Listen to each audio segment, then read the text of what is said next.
Welcome everyone to Megyn Kelly Today on this somber morning. Yesterday, as you know, we woke up to a horrific story. At least 59 people were murdered, more than 500 were wounded in yet another mass shooting incident. This one was in Las Vegas. I felt so sad on hearing the news and helpless, right? I personally felt thankful that my kids are too young to watch the news. These folks went to an outdoor venue to listen to a concert, and there was music, and there was dancing, and then there were bullets raining down from the 32nd floor of a hotel room above, indiscriminately and mercilessly. Scores of people were shot under rapid fire, and it sounded like warfare, and it looked like war. It looked like it. A 64-year-old man who fit into no known risk category, no apparent history of violence, no police record, no mental health problems, no zealotry that we know of, who opened fire on innocent people who had no chance of fighting back. That's how it always is. They had no chance. From Columbine to Newtown to the Pulse nightclub, and now in Las Vegas, the shooters target those who have little to no chance of defending themselves.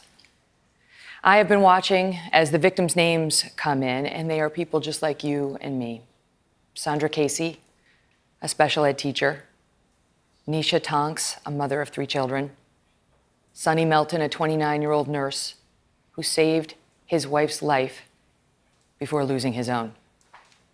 The good people of Nevada sprang into action, reminding us of who we really are in this country, who we are.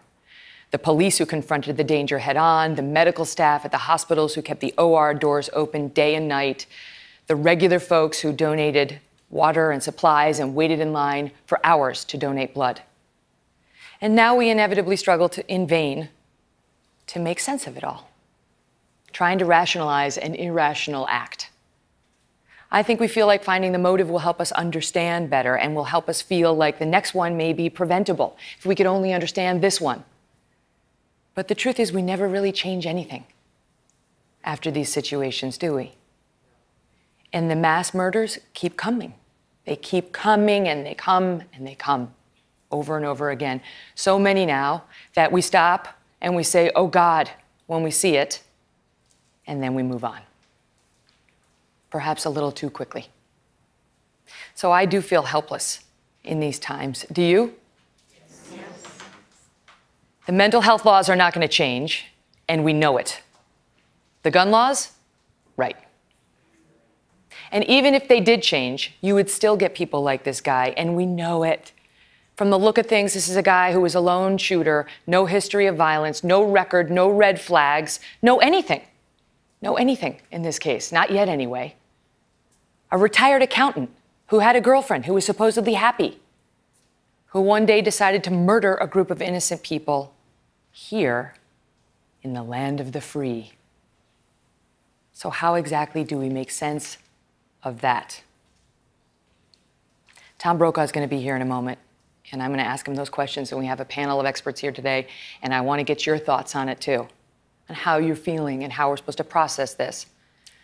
But I want to check in with Savannah. Savannah Guthrie's live on the ground in Las Vegas for us this morning. Savannah, what's the latest there? Good to see you. Hi, Megyn. Good morning to you. Well, the sun's coming up here, and it somehow is warming the feeling here. This community is trying to knit itself back together after something so unthinkable. It happened right behind me.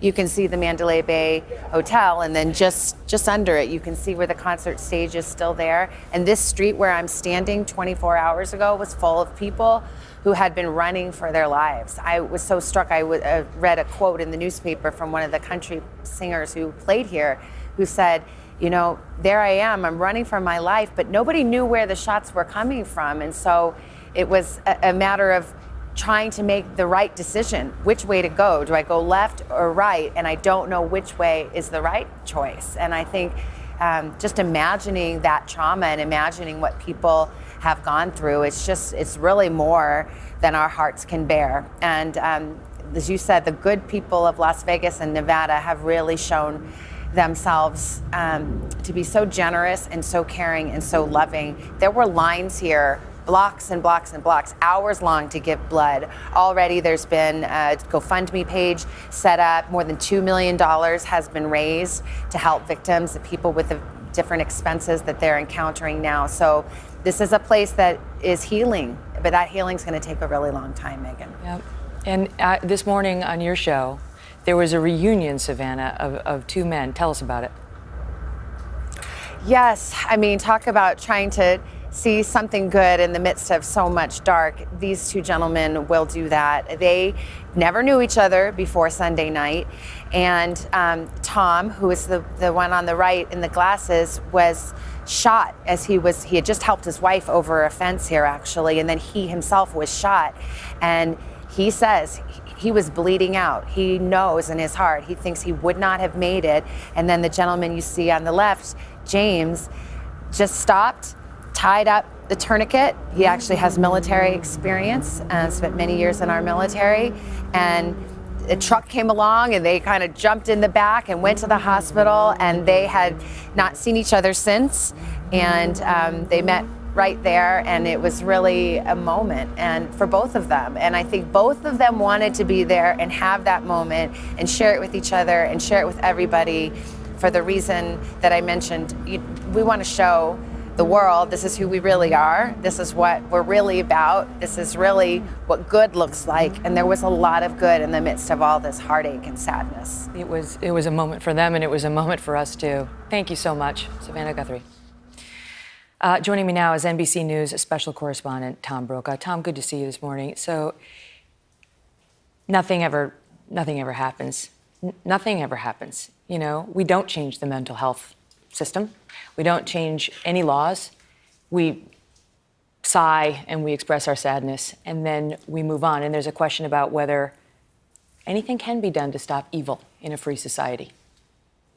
You know, the whole debate about guns has been going on in America for a long, long time now. I grew up with guns. I still have them. I live in Montana part of my life.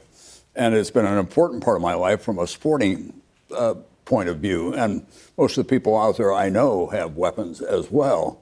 But what's happened in the last 15 years or so is that we've militarized the weapons that are available to people, including, obviously, the gun that was used in the shooting. If you go on any of the gun store websites now, whether it's Cabela's or Shields, a big sporting goods store in the Midwest and the West, they have a whole array of military weapons that have been customized for domestic use. That means they can't be on full auto. But gun collectors are also gunsmiths. They know how to change that back to full auto. Obviously, the gun that was used the other day, if you listen, brrr, it was like that. It wasn't one shot after another shot of some kind. And that's all changed during the time that we've been having a debate about how we get control of guns in society. It's gotten worse, not better. And if this isn't a wake-up call, I don't know what is. Well, that's what people said after Newtown, you know, and it wasn't.